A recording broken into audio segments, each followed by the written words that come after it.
Una crisis inédita se vive en Ecuador, una virtual insurrección encabezada por grupos del crimen organizado contra el Estado, con tomas de universidades, canales de televisión, motines en cárceles, actos violentos en varias ciudades del país y sobre todo en la capital, en Guayaquil. La situación que se detonó con la fuga del principal narcotraficante del país, un sujeto apodado El Fito, llevó al presidente Daniel Noboa, acaba de asumir hace apenas 2 meses, a declarar primero el estado de excepción y luego ya hoy el estado de guerra interna, con la orden a las fuerzas militares y policiales para acabar con 20 grupos criminales, la mayoría de ellos relacionados tanto con el cártel de Sinaloa como con el cártel Jalisco Nueva Generación. Y el cártel de Sinaloa y el cártel de Jalisco Nueva Generación controlan el narcotráfico y el crimen organizado en esa nación sudamericana. Y el Fito era el responsable del asesinato del candidato presidencial Fernando Villavicencio, quien ya había acusado y ya había dicho que había sido amenazado por el cártel de Sinaloa.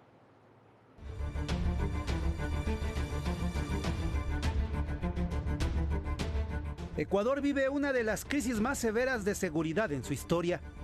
Esto debido a la fuga de Adolfo Macías, alias Fito, el máximo líder de la mafia de los choneros, y que habría salido de una de las cárceles de máxima seguridad de Guayaquil. Acabo de firmar el decreto de estado de excepción para que las Fuerzas Armadas tengan todo el respaldo político y legal en su accionar. Nosotros no vamos a negociar con terroristas, ni descansaremos hasta devolverle la paz a todos los ecuatorianos. Esto se sumó a una serie de motines en distintas cárceles del país, en donde al menos 84 agentes penitenciarios estuvieron retenidos por delincuentes para exigir a las autoridades que no los trasladaran a otras prisiones. Entre ellos, a uno de los líderes de los Lobos, el grupo rival de los choneros. Esto provocó que el 8 de enero, el presidente Daniel Noboa decretara el estado de excepción y un toque de queda nacional, pero la jornada más violenta se vivió este 9 de enero. Nos acaban de asaltar dentro del centro comercial y estamos atrapados dentro del recreo. Están con pistolas y bombas, nosotros estamos refugiados aquí. Si alguien nos puede ayudar, por favor. En diversos puntos, hombres armados incendiaron vehículos y dispararon a residentes. En Guayaquil, criminales asaltaron civiles que se encontraban en las calles. Además, saquearon comercios. La policía reportó varias explosiones en las provincias de Esmeraldas, Los Ríos, Cuenca y Guayaquil. Medios locales también reportaron explosiones en Loja y Machala. ¡Que se vaya la policía! ¡Que se vaya la policía! Así fue como un grupo de hombres armados y con el rostro cubierto interrumpieron la transmisión del canal de televisión TC en Guayaquil. Delincuentes, presuntamente pertenecientes a la banda de los Lobos, amenazaron al personal e incluso le pusieron a un presentador un explosivo en su saco. Segundos después, equipos tácticos de la Policía de Ecuador tomaron el control de las instalaciones y detuvieron a 13 de los responsables. Otros medios de comunicación como el canal Ecoavisa cerró operaciones por la seguridad de sus trabajadores.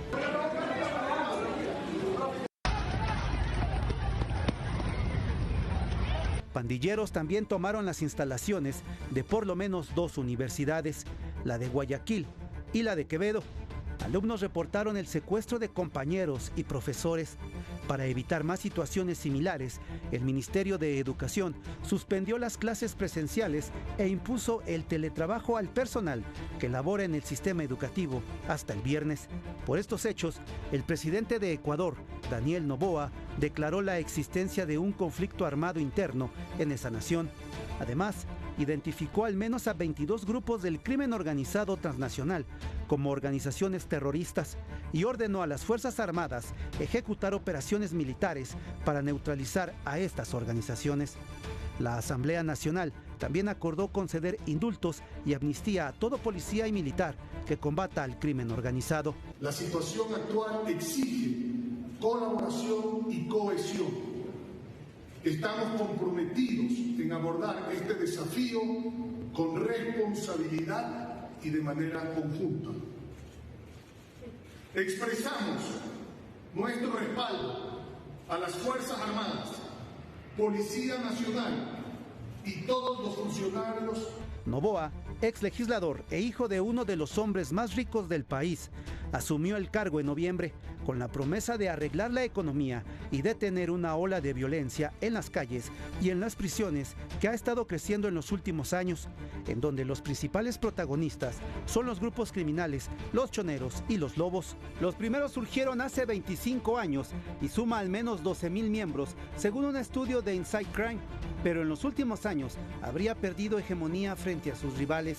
Los choneros están ligados al cártel de Sinaloa, mientras que los lobos surgieron en 2016 como una escisión de los choneros.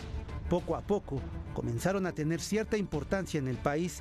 Su ascenso vino en 2020, luego de la muerte de Jorge Luis Zambrano, ex líder criminal de los choneros. Más tarde tomaron el control de células criminales como los Tiguerones y los Choner Killers. A esto también se suma una alianza con el Cártel Jalisco Nueva Generación de México. Los lobos dan armas al Cártel Jalisco a cambio de entrenamiento. En la actualidad, los lobos financian la producción y tráfico de cocaína y son la segunda agrupación delictiva más numerosa de Ecuador. Aunque se desconoce el número total de miembros, se han podido identificar a más de 8,000 tan solo en distintas prisiones del país. Desde 2020, los enfrentamientos entre los lobos y los choneros han sido constantes. Incluso, los lobos han coordinado varios ataques contra líderes de los choneros, incluido José Adolfo Macías Salazar, alias Fito,